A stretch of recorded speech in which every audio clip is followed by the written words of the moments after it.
Do you equate relationships or even marriage with growing up?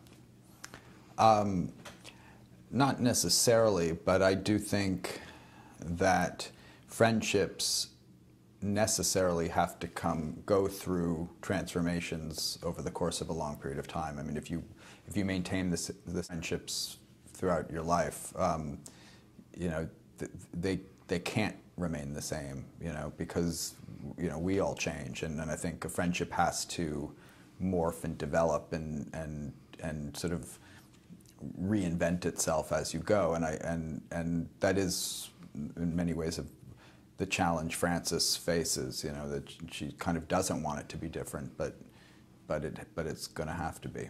So you're still buddies with the guys that you grew up with and the girls you grew up with? Yeah, my group of closest friends now are people I grew up with in Brooklyn. I felt like the black and white decision added a documentary type feel to the film, and wondered if it was liberating for you working in black and white as opposed to color. Yeah, I loved working with black and white. I mean, it was also a way. I know New York City very well. I've grown up there. I've shot other movies there. I'd actually just previously shot a movie in Los Angeles, and I think coming back to New York and shooting it in black and white sort of allowed me to see the city in a new way, you know, and with new eyes. And I've always loved black and white films about contemporary subjects, you know, and movies like Woody Allen's Manhattan or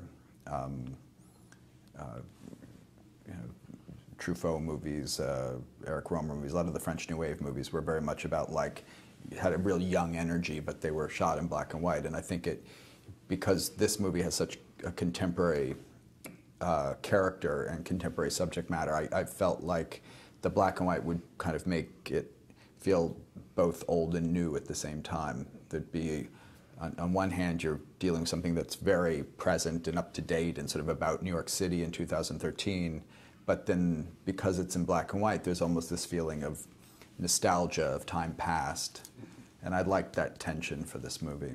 Greta, who plays Frances, has an earnestness that's very endearing, and I just wondered if you could talk about what makes her a great actress.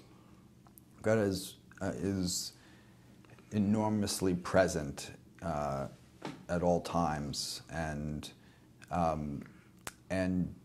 she's also, I think, really the funniest person I know, and I think, but her humor never feels pushed as an actor. It always feels totally integral to the character, to the moment, to the scene. There's something just kind of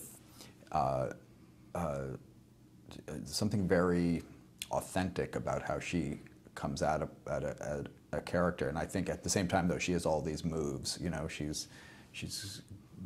reminds me in a lot of ways of almost like an actress from the 30s or 40s, like screwball comedians like Carole Lombard or Katharine Hepburn, who could do comedy and drama equally well, but you never felt like, oh, they're doing a drama now, they're doing a comedy now. You just felt like they were just doing that movie. They were just all of those things, you know. And there's something, I think Greta is really cut from the same cloth. Great. Well, thank you so much. No, I really appreciate it. Sure. And good luck with the movie. Thank you.